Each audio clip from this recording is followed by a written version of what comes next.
kedua, bagaimana sikap kita terhadap teman yang macam ini, jaga jarak dan sebagainya, surat yang jaga jarak dan sebagainya, hukumnya bagaimana? Terus menghidangkan atau suguhan yang berteman, udah itu aja, dengan jaga jarak surat. Jadi kalau mempunyai suami, punya penghasilan, misalnya bandar togel gitu ya. Pokoknya masang ya bandar gitu. Ya, masang bandar togel terus hukumnya halal apa haram gitu ya penghasilannya. Yang jelas pekerjaannya saja haram, sehingga juga uangnya juga yang dihasilkan adalah uang yang haram tentunya. Nah, bagaimana nanti setelah kemudian untuk memenuhi kebutuhan sehari-hari, nah ini yang memang harus disadarkan ya.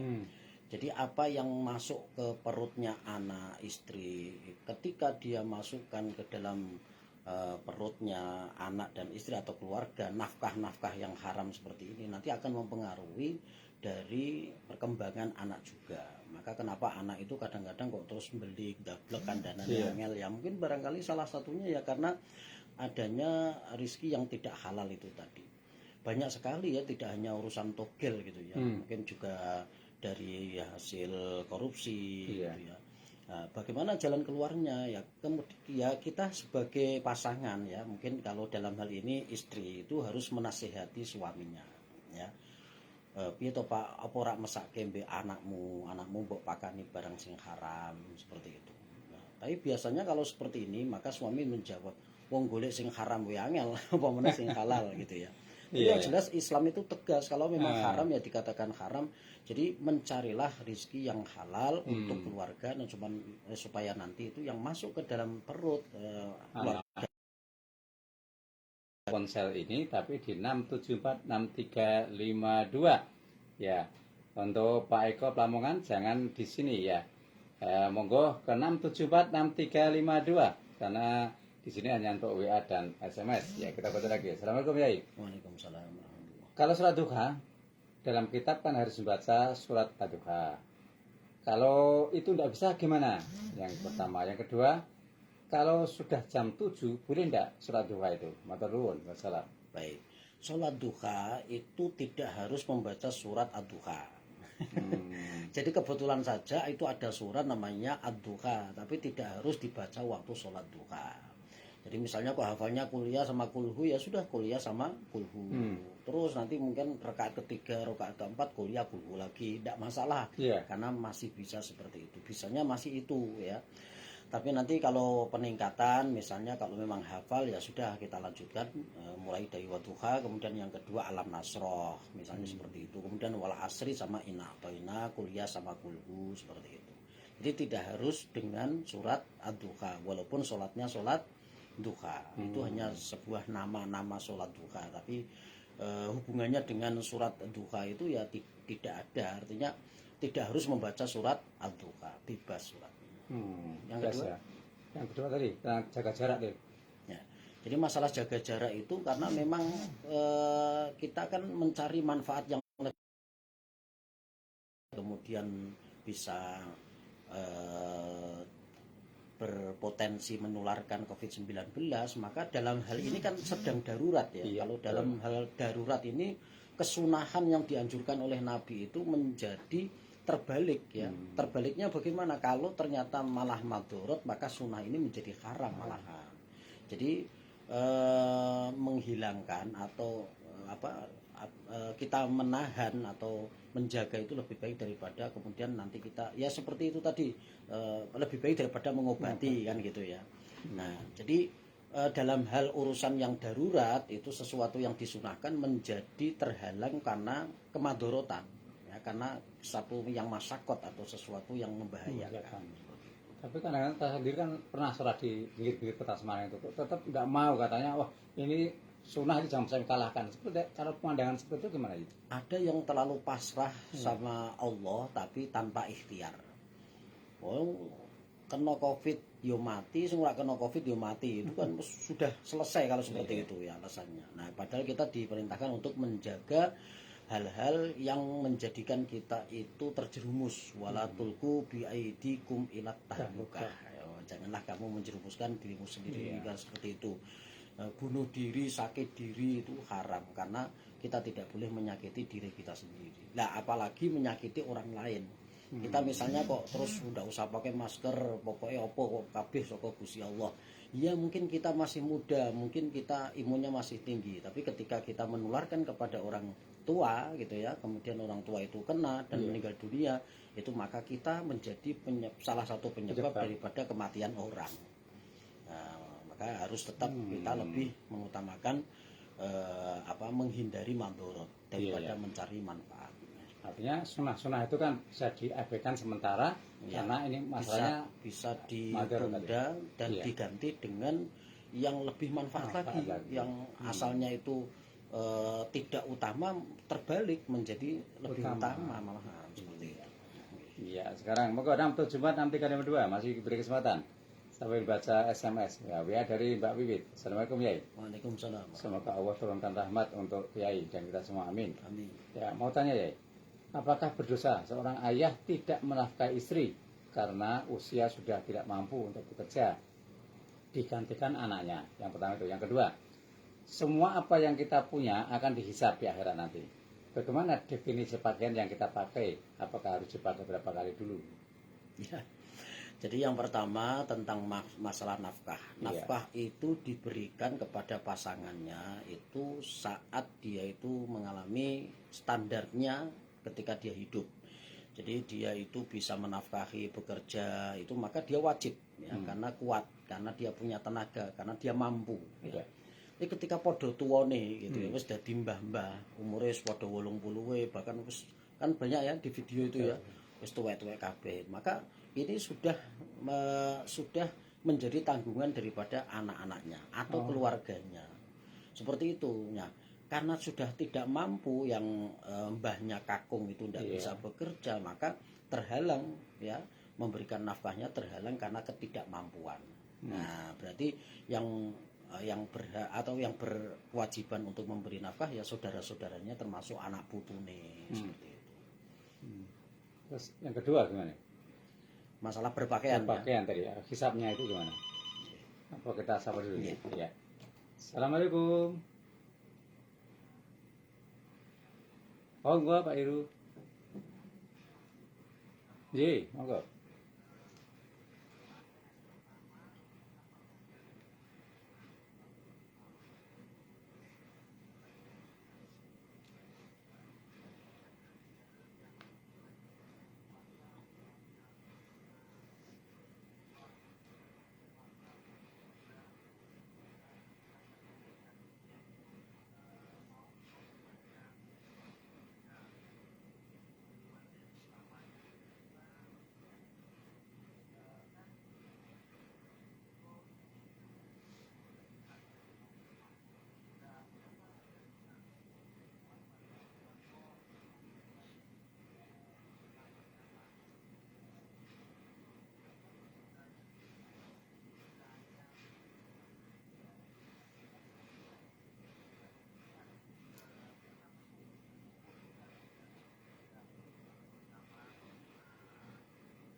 Waalaikumsalam warahmatullahi wabarakatuh. Ya. Yang pakaian tadi gimana? Yang pakaian. Ya. Harus dihisap apakah harus dengan 40 hari dulu atau gimana? Tadi dipakai dulu apa pokoknya punya langsung dihisap besok di jam akhirnya itu. Oh ya. Pokoknya harta lah istilahnya. Jadi pakaian atau harta yang kita punya ya taruhlah tadi yang dicontohkan itu adalah pakaian. Ya, jadi pakaian itu kan fungsinya menutup aurat ya. Jadi apapun yang menjadi pakaian kita, kain yang bisa menutup aurat kita, itu kan kewajiban menutup aurat itu kan segera ya. Jadi kalau misalnya tidak ada bahan lain, kain lain atau pakaian yang lain ya langsung dipakai saja, itu kewajibannya untuk kita menutup aurat seperti itu. Jadi masalah hisabnya ya hisapnya malah malah nanti dihisap kebaikan. Jadi ketika kita punya sesuatu pakaian misalnya contoh atau harta yang memang untuk bisa nuansa ibadah, untuk media ibadah, itu malah justru nanti akan mendapatkan kemuliaan dari apa yang Allah berikan kepada kita. Ternyata sepeda motor buat ngaji, mobil juga buat riwa-riwi, sesuatu yang baik, ngantar keluarganya, ngantar anak istrinya, itu malah nanti hisapnya itu malah justru malah mudah karena dipergunakan amanah itu sebaik-baiknya. Asal yang dimanfaatkan baik, insya Allah akan lolos dari kesulitan. Iya. Yang Pak Heru, dalil istikharah itu doa katanya. Seperti dalil puasa juga doa. Gimana kan? Baik. Jadi istikharah itu adalah sholat ketika kita ragu, sehingga ya hadisnya tidak begitu banyak. Ya. Itu bukan doif, tapi hadis yang memang tidak begitu banyak yang meriwayatkan. Karena dari dulu itu kalau ada keraguan-raguan itu langsung tanya sama Rasulullah, sehingga Rasulullah menjadi solusi. Ya. Nah, kita sebagai umatnya nggak pernah ketemu dengan Rasulullah, maka kalau ada masalah kita diperintahkan untuk istikharah, karena ada dua hal yang masih meragukan. Kalau ragu antara A atau B yang harus saya putuskan, maka itu kita diperintahkan untuk istikharah. Dan itu tidak usah terlalu banyak sholatnya, sekali saja kalau sudah punya keputusan, nah itulah yakinlah bahwa itu adalah keputusan yang terbaik. Jadi ada hadisnya, dan itu karena tidak begitu banyak sehingga tidak begitu banyak dilakukan oleh orang. Iya, itu tidak dohib itu. Iya. Terus rezeki jodoh itu kan sudah menjadi apa ya, takdir kita di Lauhul Mahfuz. Mengapa orang nggak berdoa, minta panjang umur, minta jodoh yang cantik dan bersyukur? Apa namanya orang tidak bersyukur? Iya, sekali lagi kita sampaikan bahwa panjang umur kita itu bukan hanya angka, ya. Jadi misalnya udah ditetapkan 60 kok minta panjang umur terus dikabulkan menjadi 70 kabulkan lagi jadi 80, kok malah mati-mati malah. Jadi urusannya ini adalah keberkahan sebetulnya, Pak. Berkah, Ya Allah berikan panjang umur. Panjang umur itu sebetulnya ada terusannya, ala taatillah, ya, dengan ketaatan kepada Allah. Itu sebetulnya seperti itu. Nah, kalau ada yang kemudian diberikan panjang umur, ya seperti ada satu riwayat yang pernah saya ceritakan di sini bagi Muslim Rangget misalnya, ya. Beliau tiba-tiba mengatakan umurku diperpanjang setahun meneh. Maka tahun 81 kemudian naik haji dan beliau wafat di sana. Itu pada saat tahun 80 itu, ya, itu beliau merasa bahwa itu sudah ajalnya, ya. Itu waliullah yang bisa tahu seperti itu, ya. Beliau seperti ada yang memberitahu bahwa umurnya diperpanjang 1 tahun lagi. Itu juga itu adalah orang-orang yang mempunyai tingkatan kewalian yang sangat tinggi atau khawasil khawas, ya. Jadi orang yang khusus yang bisa merasakan itu. Tapi bagi kita secara umum bahwa di sana di Lauhul Mahfuz pun gitu, ya, itu sebetulnya juga sudah tertera hasil akhirnya itu kita meninggal tahun berapa gitu, ya. Cuman karena kita mempunyai kelebihan misalnya, ya, ada yang belum diselesaikan, kemudian karena kita sodako, kemudian Allah perpanjang benar-benar dari tahun ini ke tahun berikutnya. Tapi itu tetap juga yamhullahu ma yasha wa yusbitu wa indahu umul kitab, kan gitu. Jadi Allah menghendaki memang diperpanjang betul. Jadi angkanya memang diperpanjang betul. Seperti itu juga ada, tapi tidak umum, Pak Kano. Artinya tidak selalu seperti itu. Ada yang panjangnya itu bukan angka tapi keberkahan. Kemudian yang ketiga, apa betul dengan Allah itu tidak terjamah dengan COVID, tapi kok banyak kiai yang meninggal? Ya, kita ini tidak boleh, ya, mengatakan bahwa yang kena COVID itu hanya orang-orang yang jauh dari Allah.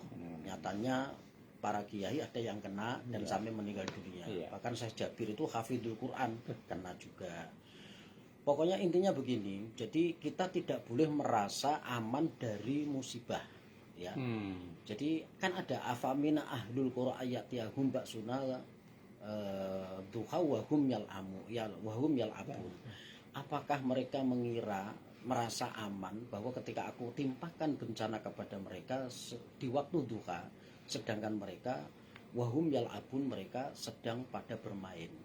Bahkan ada sebelumnya, apakah mereka mengira mereka akan aman dari musibah sementara kami berikan musibah itu pada malam hari ketika mereka sedang pada tidur. Wahum naimun. Itu tidak boleh kita, wah kita kan sudah iman, sudah banyak zikir, sudah banyak mengingat Allah. Iya, iya. Itu yang kena itu yang jauh dari Allah, yang nggak pernah zikir.